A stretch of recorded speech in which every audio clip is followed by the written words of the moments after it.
Olá, vamos conversar sobre o diálogo Parmênides de Platão? É um diálogo bem difícil, bem complexo, mas muito interessante.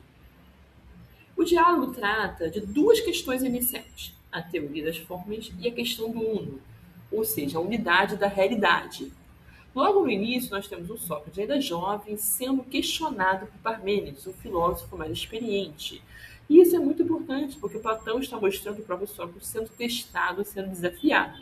E em muitos diálogos do Platão, que o Sócrates aparece, o Sócrates já está mais velho e desafiando os filósofos mais novos da Grécia, os sofistas e tudo mais. Agora, o Sócrates é jovem, sendo desafiado por um filósofo mais velho, que é o Parmênides. Na primeira parte do diálogo, Parmênides critica a teoria das formas. E o Sócrates defende as coisas do mundo participam de formas perfeitas, como beleza em si, justiça em si, grandeza em si. É interessante. Mas Parmênides levanta um problema muito sério. Como exatamente ocorre essa participação? Como algo imperfeito pode participar de algo perfeito?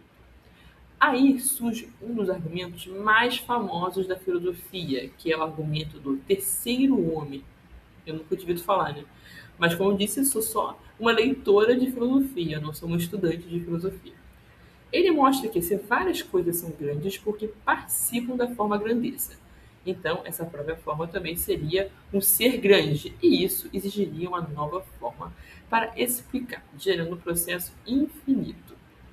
Ou seja, a teoria das formas começa a entrar em dificuldade, porque nunca chega a uma explicação final. Durante os diálogos de Platão, você tem que pensar que os diálogos são feitos, são diálogos, é oralidade.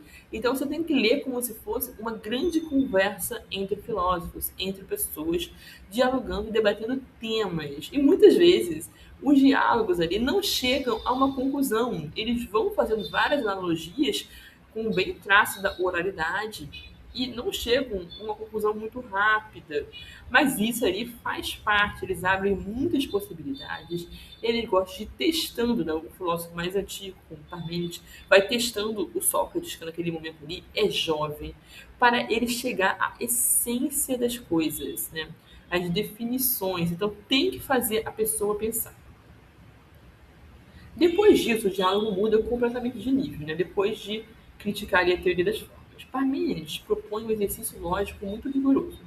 Pensar o que acontece se o uno existe e o que acontece se o uno não existe. É um exercício ali muito rigoroso mesmo. Primeiro, ele analisa a hipótese de que o uno é.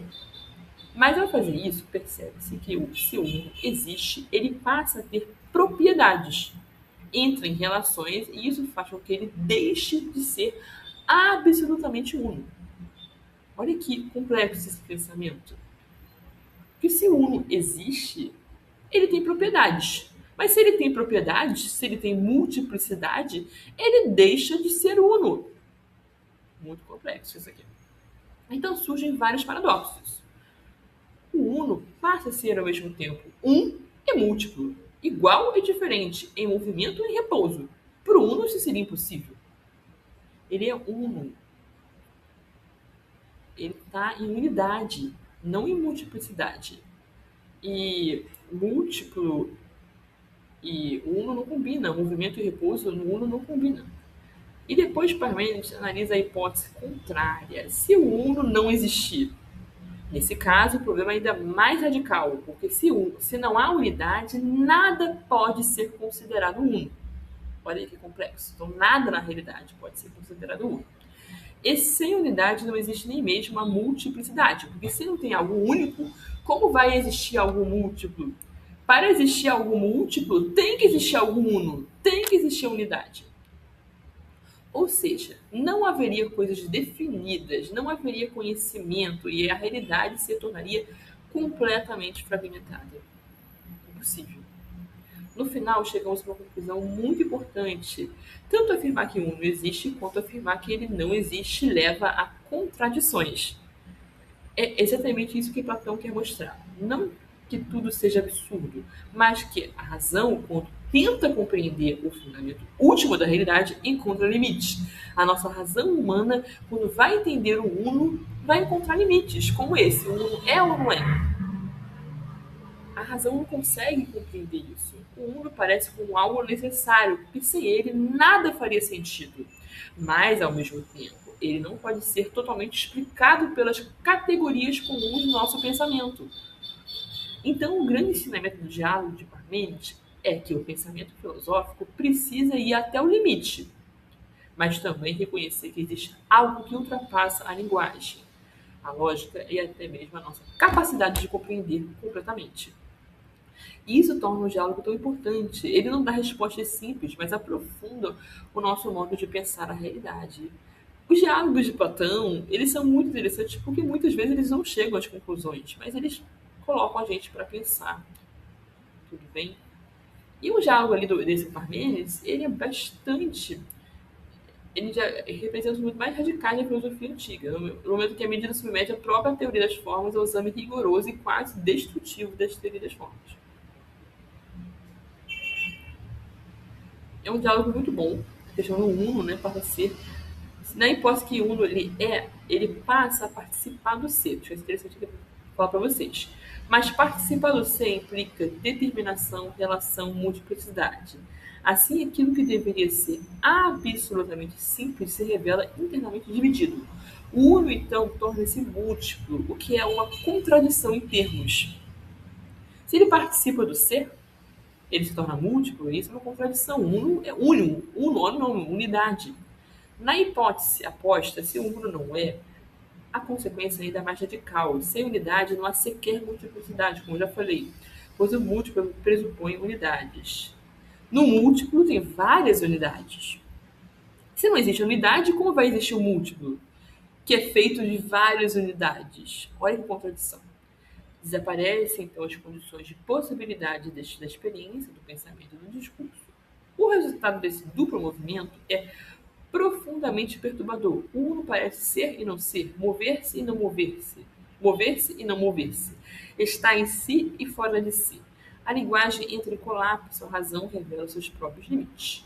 Mas esse colapso não é um fracasso da filosofia, ao contrário, ele é o seu ponto mais alto. Platão nos conduz até o limite do pensamento discursivo, para mostrar que o fundamento da realidade, aquilo que Baudrillard chama de uno, não pode ser capturado plenamente pelos conceitos.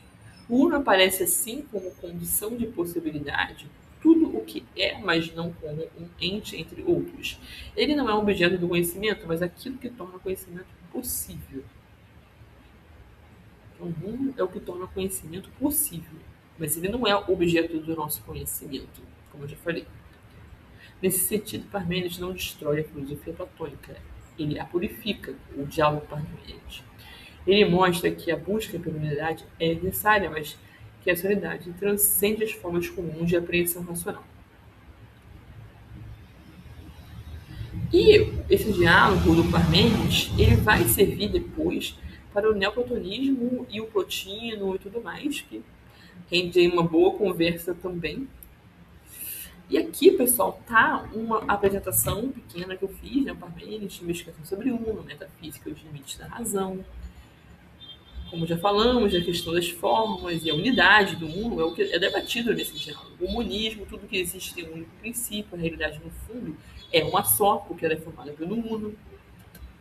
Monismo e Parmênides, ser uno, eterno, imutável, indivisível, com multiplicidade.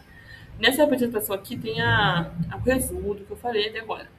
As cores compartilham qualidades, participam de formas universais. A questão do terceiro homem, formando também possui qualidade, gera uma nova forma, regressão infinita, as consequências das formas, né? A hipótese uno é, participa do ser, ganha propriedade, perde a unidade absoluta, né? Como já conversamos. Os paradoxos uno é um e múltiplo, em movimento e repouso igual e diferente, lembra? Isso aqui seria contraditório. O tempo, se o uno existe, está no tempo, muda e perde a pureza. A hipótese do uno não é, nada possui unidade, como já falamos. O colapso da realidade, se a unidade não há multiplicidade, não há conhecimento, como já falamos também. Ser e não ser, o não ser é pensado, logo participo do ser. Isso aqui é bem legal. Se você consegue pensar no não ser, é porque ele participa do ser. Conclusão, o mundo é fundamento de tudo, mas não pode ser plenamente compreendido. E fechamento, o diálogo mostra os limites da razão e da linguagem. É um diálogo bem complexo, mas é interessante, e a filosofia é assim mesmo. Ainda mais na época da Grécia, eles não chegavam a conclusões, eles iam debatendo ali na ágora, né? Ou naquelas conversas infinitas ali, mas é para isso mesmo. É para a gente ficar pensando e dialogando entre si. Então, se tiver algum comentário sobre esse diálogo que você queira adicionar, poste nos comentários, vai ser muito bom conversar sobre esse grande diálogo de Platão, que é o Parmênides. Até a próxima!